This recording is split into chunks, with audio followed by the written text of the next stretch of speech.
in the Old Testament where God reaches out to man, and each time he does, he reveals something of his character to them. You and I wouldn't follow or trust someone whose character we don't know, would we? But when we begin to understand something of God's greatness and character, it's so much easier to trust him with our lives and with our stories. There are so many stories from Moses' life where God reveals himself to Moses, and every time Moses discovers something about God's character, his faith grows, and his actions align more closely with God's heart. Let's look at a few of these stories. I think the most well-known story is probably the one about the burning bush. It takes place in Exodus 3 verse 5, where Moses is tending to the sheep, and God appears to him in a burning bush. "Do not come any closer," God said. "Take off your sandals, for the place where you are standing is holy ground." Then he said, "I am the God of your father, the God of Abraham and the God of Isaac and the God of Jacob." At this, Moses hid his face because he was so afraid to look at God. Here, God calls Moses to lead the people out of Egypt and back to the promised land.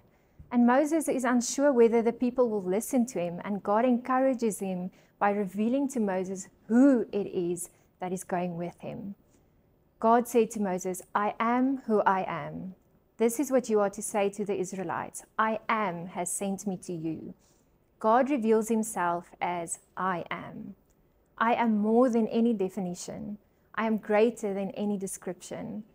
And over time, we see in Moses' story how God gives meaning to what he meant by his character of I am. One of the stories we find in Exodus 6 describes how God's command to Moses to lead the people out of Egypt was anything but easy. Pharaoh was making life increasingly difficult for the Israelites, and Moses was becoming very negative. In this difficult season, God reveals himself once again to Moses and reminds him to see who is with him. There were several such moments where God strengthened Moses' faith and solidified his calling by showing him who God is.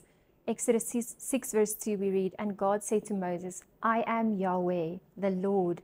I appeared to Abraham, to Isaac, and to Jacob as El Shaddai, God Almighty, but I did not reveal my name, Yahweh, to them. I am Yahweh." This was a new revelation to Moses about who God is. "Moses, you knew me through the story of Abraham and Jacob as the Almighty One, the one who is powerful and mighty. But I want you to learn another side of me that yet they did not know, and that is that I am Yahweh. I'm not far away. I am with you.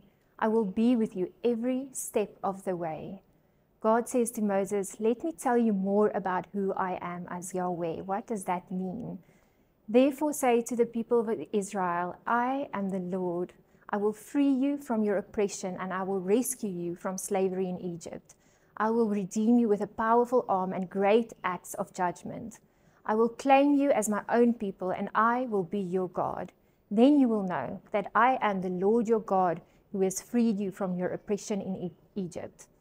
I will bring you into the land I swore to give to Abraham, Isaac, and Jacob.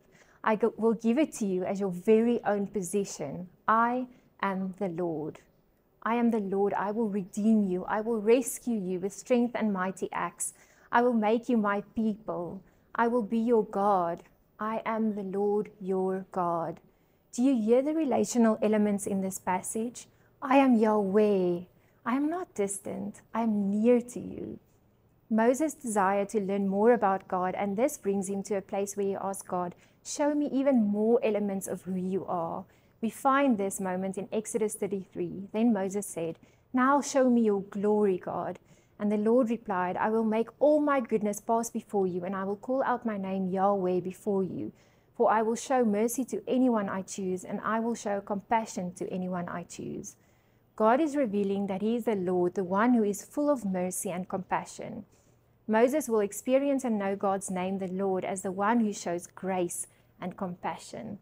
And in our own relationship with God, he is also revealing himself to us. God shows us in his character, his potential, his love for us. Each of our stories are different, and the roads we take may vary. But God constantly reveals himself to each of us in how involved he is in the detail of our lives. Recently, God showed me that I can trust him with every aspect of my life, that his plans for me are only good. I had a dream and a preconceived idea of how many children I wanted and what gender they should be. But through my third son, I discovered that God's dreams and plans for my life are far greater and more beautiful than anything I could ever imagine. In the New Testament, we find the greatest revelation of all time about God is in the form of his son, Jesus.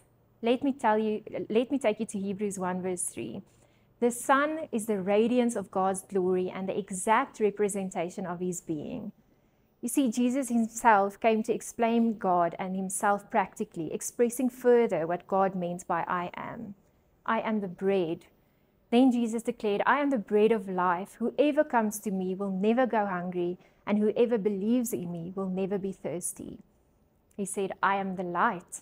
When Jesus spoke again to the people, he said, I am the light of the world. Whoever follows me will never walk in darkness, but will have the light of life. I am the good shepherd. I am the good shepherd. The good shepherd lays down his life for his sheep. And I am the way. Jesus answered, I am the way and the truth and the life, and no one comes to the Father except through me. In our everyday lives, Jesus wants us to discover more and more about who he is for ourselves. Will you see him as the source of your life, the environment in which you are to live, the way, the truth, and the life? Will you see him as the bread of life through the storms of your life? When you need answers, will you see him as the light of your life? Will you see him as the good shepherd who wants to lead you to places of life and abundance?